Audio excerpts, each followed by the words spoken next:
You're listening to Press This, a WordPress community podcast on WMR. Each week, we spotlight members of the WordPress community. I'm your host, Doc Pop. I support the WordPress community through my role at WP Engine and my contributions over on torquemag.io. You can subscribe to Press This on Red Circle, iTunes, Spotify, or your favorite podcasting app. You can also download episodes directly from WMR.fm.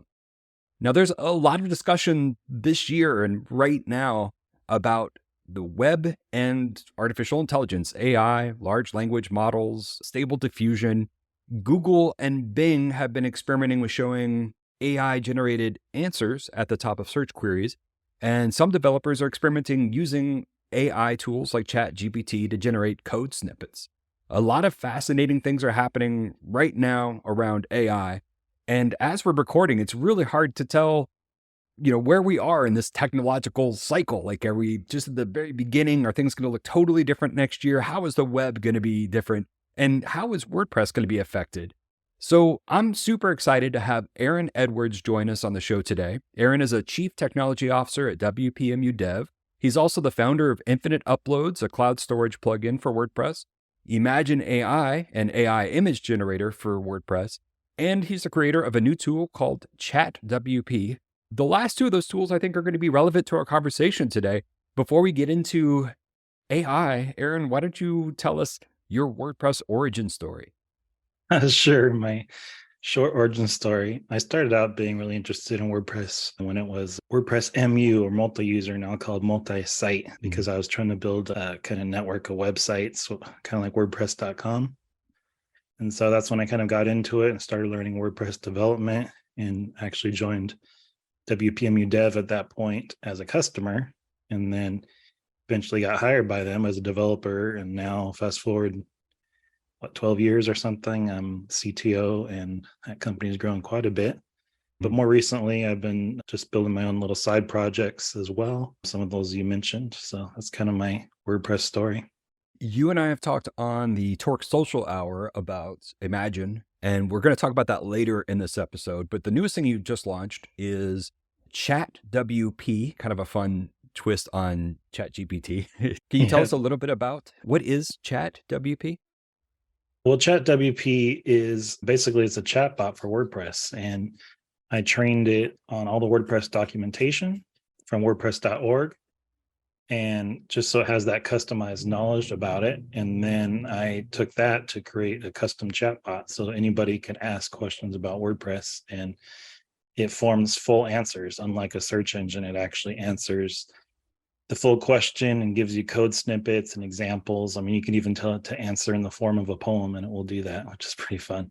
Yeah, it's really just an experiment as I'm kind of learning this new technology and kind of brand new ways to customize it for your own needs. So you said how this would be different than, taking your question to Google or looking it up on Stack Overflow. But how is looking up a question on ChatGPT different than maybe going to ChatGPT and asking, for like a technological question like this? Right. Well, ChatGPT, I'm going to get them mixed up at one of these points, is trained on the entire internet. So it has kind of general knowledge from back in 2021, I think, of a whole lot of subjects, but it's not specifically focused on any one subject. Also, they still don't provide any kind of API to where you can control it yourself. You have to use their interface on their website right now. And so there hasn't really been any clear, easy, and as powerful ways to build kind of the same kind of bot for your own content, whether it's your own support docs, or in this case, as a demonstration, I did the WordPress support docs. And so it's a very relatively new. Some of the APIs that OpenAI has released have enabled building products that are very similar to ChatGPT, but building them with your own knowledge base, like custom trained. So this is trained on WordPress documentation from WordPress.org, I assume. Yeah, the WordPress.org. Right. The site says a ChatWP can make users confident they're receiving the most accurate and up-to-date information available. And I imagine it's hard to train a model when you're using volunteer-generated documentation. and especially to keep it up to date. Can you tell us a little bit about like the difficulties around something like that? Yeah, for sure. I mean, obviously, whatever you train it on, you have to kind of trust that as the source of truth. Within the way that this AI works in the back end, is it specifically instructed to only be allowed to answer things that it finds from Mhm. WordPress.org documentation. So it can't, like, I specifically don't allow it to pull in general knowledge that it might know from the internet, because you could get biased sources or things like that. Mhm. Um, Also, a big part of this is I wanted it to be able to provide sources for its answers. So when you ask it to answer something and it writes a whole answering code snippet, it will actually link right below it the actual sources to where it got that knowledge from, ranked by which ones like were most associated with it. So that way it'll link directly to the relevant documentation pages, so you can check its answers to make sure it's didn't make something up, which something that ChatGPT is known for, just Yeah. kind of making things up. And yeah, so that's kind of a very unique thing that's part of it that we're able to do with that technology by indexing the sources as well as just the general knowledge. So users are encouraged to ask questions. This is a conversational structure. You can't just say REST API or something. You have to ask a question about the REST API. Right. And you also encourage users to ask or provide like how they'd like answers, like if they want a code example. When you're providing code examples or when ChatWP is providing code examples, is it kind of creating those or is it quoting those verbatim from the docs? It's actually, for the most part, creating them. Mhm. So just like ChatGPT, we are leveraging the general like knowledge of language and programming language and everything that OpenAI's models have learned from all of the internet. So we're using that general knowledge, but then we're specifically tailoring it or limiting it to only the WordPress specific docs information. So it's using its general knowledge of language and general knowledge of like PHP programming, for example, and it's combining that with the specific details that it's learned from WordPress.org. So it's able to create code examples that way, which is pretty amazing. And can users say like, "Hey, I'm trying to edit, WordPress 5.0 or something." Can they ask questions about older versions, or is this always assume they're using the newest version?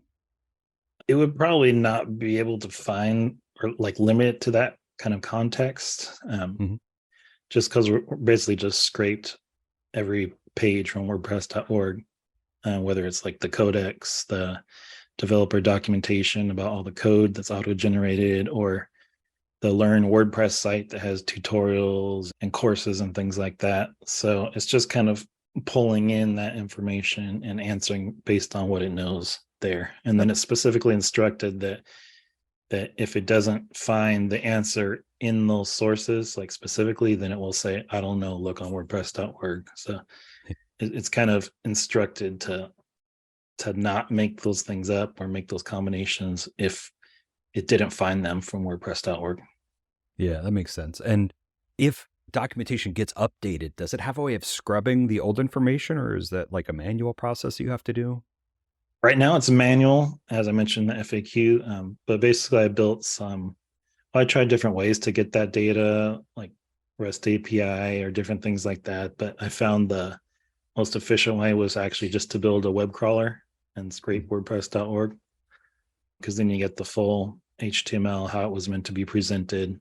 I use that for training. So right now that was just a manual process, but I have scripts that I can run to update it manually. But eventually kind of the idea was just for this to be an experiment to learn and play with this new technology. And then also I kind of added a waitlist form there with just gathering interest for if people are interested in something like this for their own business, their own documentation. So I think that could be a fun, cool product to build to where anyone could have a chatbot for their own business. Let's talk about that in a minute. We're going to take a quick break to get to our sponsors, but when we come back, we'll continue talking with Aaron Edwards, the creator of ChatWP, about AI and WordPress. Time to plug into a commercial break. Stay tuned for more Press This in just a moment. Welcome back to Press This, a WordPress community podcast on WMR.FM. My name's Doc. I'm your host today, and I am talking to Aaron Edwards about AI and WordPress. We are talking so far about ChatWP, a brand new tool that allows you to go and ask questions, get code examples, all sorts of stuff in regards to WordPress. And you can check that out at wpdocs.chat, wpdocs.chat. And, you were just kind of talking about how currently we're scraping WordPress documentation to kind of provide the answers for these questions on the chat. But is there future plans to kind of do this beyond WordPress? Do you have like future partnerships lined up? Yeah, I hope to. I've already been working on building this into WPMU Dev, my day job. So we're testing this technology also with our own documentation there. But eventually, I would like to hopefully turn this into a service that any online business that has documentation or support tickets, any kind of that data that they can use to ingest and learn from, and they would be able to use that on their own sites. So whether customer facing, or even it could be used for like internal company documentation where you index that and you have, say, for example, a Slack bot or something in your company, and then you can ask, how many days off do I get? When's the next holiday or whatever? And it would be able to give you answers instead of having to search through piles of HR documentation. There's so many use cases for this. It's just really fun to think about. I hadn't thought about using implementation like this, like chat implementation for intranet, internal web stuff. That is pretty interesting. You mentioned that possibly something like this might come to WPMU Dev. And so that would be, y'all have documentation for your mini apps, mini plugins. And so that would be sort of like on your site as well, and it would help users of those plugins maybe find answers to questions. Yeah, exactly. So we would just expose it as part of our support options where people could ask the AI for the answers they want, And of course, I also have plans going to be testing.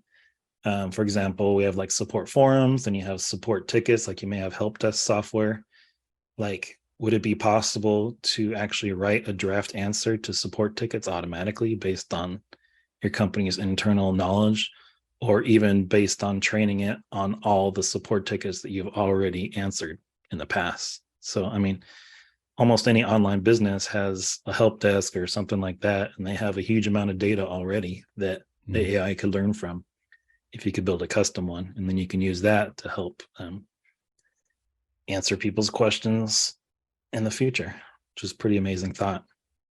Regarding ChatWP, this is paid API access that you have, that you're providing kind of complimentary. And you do mention on here, I think I saw a tweet, if you do hit the rate limit, we provide a way to make requests using your own OpenAI API key instead, is what you said. And that's kind of, Yes. just for people who are listening, if I was using this and for some reason, your API key had been maxed out, your quota had been reached, what would be the process if I wanted to keep using this, but not pay money? Yeah, it would just, well, I have a rate limit that I just set up right now. That's basically per user or visitor or whatever. And I'm just trying to keep someone from spamming it or putting a bot or whatever and costing me a ton of money because every question is costing a number of cents, so that can add up quickly when you have thousands of people that are asking questions. So I just kind of put a basic rate limit there. And if you hit that rate limit, which resets daily right now, then it will just actually prompt you to enter your own API key, which you can create. Anyone can create a OpenAI account, and they give you, I think, $20 of free credit. So then you just put in your own key, and then it would use that to make the request instead. And so that frees me from having to block people, and they can just continue to use it using their own credits. Well, that's cool. And I do have to say, I appreciate at the bottom of the page, you say, help contribute to WordPress and improve this bot by joining the documentation and trading teams. That's a nice call to action there, and shout out to those teams. And Yeah, I think for sure. anything that kind of helps make their work more visible is awesome. I want to switch things up a little bit and talk about other AI WordPress implementations that you've worked on. You and I have talked on the live stream about Imagine AI, but I don't think we've introduced that to our Press This audience. So why don't you tell us about Imagine AI? Yeah, sure. So I was following really closely when OpenAI came out with Dolly, which was their image generation model, and it was very hard to get in, to the beta testing. I think I finally got access back in July or something. So playing around with that, but it was like at that point, it's like this is amazing, revolutionary, as we've seen how it's affected art and image generation and things like that, and the things that can be done with it.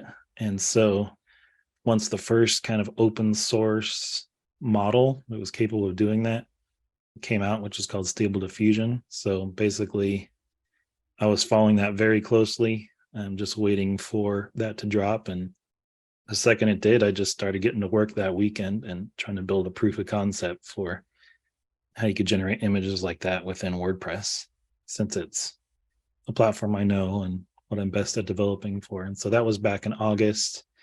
And I kind of tweeted that out and shared it. It went pretty viral. And so we released that plugin, Imagine AI, back in September, beginning of September. So that's our plugin for generating images. And so since then, I've maintained that plugin and added new features, but also have pivoted as newer technologies have kind of come up. So I turned it kind of into a SaaS a bit that isn't necessarily WordPress dependent. So we have a whole bunch of different little mini products that we launched on that, which you can see at imagine.ai. But we've done everything from like where you can custom train like product photos or pictures of yourself. And then so you can generate all kinds of images. You've seen that kind of go viral too, like with avatars, AI avatars, profile pictures, that kind of thing. Mm-hmm. And we've also built ways that you could like make a printed portrait for Valentine's Day. My wife and I released a children's book that uses that underlying technology to turn the child's pictures into like a superhero and a doctor and construction worker and all these different things, within the children's book. Most recently, we launched a product photo visualizer, and that's actually free. So where you just upload your product photo and then it can totally change the style and background. It's kind of like a virtual photo shoot. Mm-hmm. So that's kind of fun. I'm hoping to integrate that into the plugin. And so it could be used like maybe for WooCommerce images, things like that. So, oh, cool. For anyone who is hearing this and wants to research it more, it's Imagine with a JINN. So IMAJINN.ai. And you can find out more about it. And one of the things that really got me about the Gutenberg block, the Imagine block, is just how cool it was to be able to kind of interact with Stable Diffusion within a WordPress block. It just felt really polished. And it was one of those things that really, if you were still on the fence about blocks, this is one of those implementations where you're like, okay, this really shows how cool a block can be. It was a really cool implementation. And, shout out to y'all for that. That was my first Gutenberg block that I built. So that was a fun learning experience too. We're going to take another short break. And when we come back, we're going to talk to Aaron Edwards about predictions for the web and AI and WordPress. So stay tuned after this break. Time to plug into a commercial break. Stay tuned for more Press This in just a moment. Welcome back to Press This, a WordPress community podcast on WMR. I'm your host, Doc Pop, and today I'm talking to Aaron Edwards, who's a busy dude making a ton of cool projects like Infinite Uploads, Imagine AI, ChatWP, and of course he's also the CTO over at WPMU Dev. We have spent all of the show so far talking about ChatWP and Imagine AI, kind of two specific WordPress implementations, Aaron, you've been working on. I kind of just want to take a step back and see if you have any predictions for AI and WordPress. Right now, it's hard to tell what's the fad and like what's going to stick around and how much more advanced things are going to get. Are we kind of like seeing, something that we'll see like a year from now? Will it look the same, or is this technology going to look totally different? I'm not going to ask you all those. I'm just going to ask you, just give me your predictions for AI and WordPress.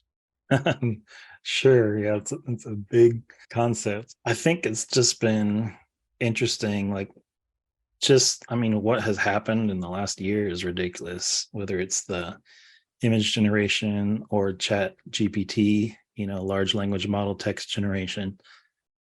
And it's really just a kind of revolution. It's kind of in that phase where everyone's just super excited about it. I'm sure that there's going to be that crash soon, that trough of disillusionment, they call it, with new technology. And then from that is where we actually see like the real tools that will be actually practical, and they'll just gradually get integrated in everyone's workflow and everyone's everyday life. So definitely there's a lot of hype right now, but it's exciting because every day like new things are being invented, or new ways to use it. Like even this ChatWP that I built, that's very new. It was only enabled like OpenAI released the API needed for that just in December. And then the embeddings API, which I use to actually train it, they reduced the cost of that and improved it like tenfold how well it works. So they reduced the cost by 10x, and this basically works 10 times better. And that was only released in, I think, December 22nd. So this is very new technology thing that everyone is just starting to learn about and learn new ways to use it for building products, building practical things. So as far as WordPress, I think that obviously WordPress is all about content. So content is a huge thing. So I think that the image generation, those kind of tools will get better and easier to use for when you're writing content. Then, of course, we have AI writing, which has been around for a while. You have ones like Bertha, which plugins that allow you to like insert writing. Then, of course, you have some big companies like Jasper and things like that. Some of them have like browser integrations, things like that, just to help you write content. And of course, that's another subject, like when it comes to SEO and if that's fair to write content using AI,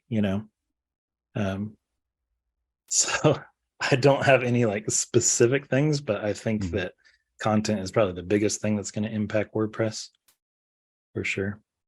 SEO is kind of a surprising element that I think WordPressers talk about when we think about AI. And I think in the beginning, my biggest fear was that AI generated content largely through WordPress sites would flood Google, right? Like you wouldn't be able to find anything because everything was going to be just people competing using bots to generate content that just does really well. That was my fear. And it's funny, that was like a month ago. And now my fear that since Bing and Google have experimented with adding GPT answers, chat GPT answers to things, now my fear is the opposite, is that Google won't be sending traffic anywhere because they're going to be SEO won't exist anymore. Yeah. So there's theories there that I've seen people saying that in order to stay relevant within a world where chat GPT answers or AI answers are at the top of search results, that large publishers might end up partnering with Google to make sure that they're training Google on their results. So like in order to be maybe the most relevant thing that shows up in a chat answer, New York Times might be like, hey, we're giving you quick access to all of our content to make sure that you're really well trained in case anything comes up, right? Like basically kind of partnering up to, it reminds me of AMP in a way, of like the Google AMP, and kind of like Google showing AMP results up at the top. And so publishers were incentivized to use AMP. I kind of feel like we're maybe going to see some sort of pressure there to team up with Google. I'm really going all over the place here, but like that's what's happening with SEO is our concerns are just pivoting from one thing to another, since AI's come around. Exactly. I think the focus will be less on SEO and more about actually providing answers to people's questions. And that will be integrated, into these large language models better, more easily. So I think it will have a positive benefit, honestly, because really SEO has become a very unfair game. That's true. That's my personal opinion. I hate that space, even though I have to do it for my own business, pay that tax. Another thing that I've heard, which is very interesting way of looking at it, is if you know how these large language models or large image models, how they work in they call it latent space. So it's kind of like a higher dimensional space of vector numbers. So basically they'll take a piece of text and they'll convert that into a set of 1,000 to 4,000 unique numbers called vectors. And that's how you're able to compare. And that's what encodes not just the words, but it's actually encoding the patterns and things like that in text. With that, though, it's actually a very, very strong form of lossy compression, kind of like when you have a JPEG image. It doesn't encode all of the details in it. It may look okay, like good enough for a human to see, but it's actually missing a whole lot of information and a whole lot of data. And these AIs basically work the same way. So it's a very lossy compression. So it can make something that may look okay and work okay for many applications, but it doesn't have the same level of depth as a human written thing or human generated art. In that regard, there may always be that place for real human content, and people will categorize those differently as different levels if they want to know just the general knowledge or if they want to know the in-depth, like real human insights. Aaron, I appreciate your time today. It's been really fascinating to talk to you about your predictions for AI and WordPress and the tools you've already created. If people want to find out more about you, they can follow you on Twitter at uglyrobotdev. That's, again, uglyrobotdev. And I want to say thanks so much to everyone who's listened to this episode of Press This, a WordPress community podcast on WMR. You can follow my adventures at the Torque Mag, TheTorqueMag. You can subscribe to Press This on Red Circle, iTunes, Spotify, or you can download directly from WMR.fm. Again, I'm your host, Dr. Popular. I support the WordPress community through my role at WP Engine, and I love spotlighting members of the community each and every week on Press This.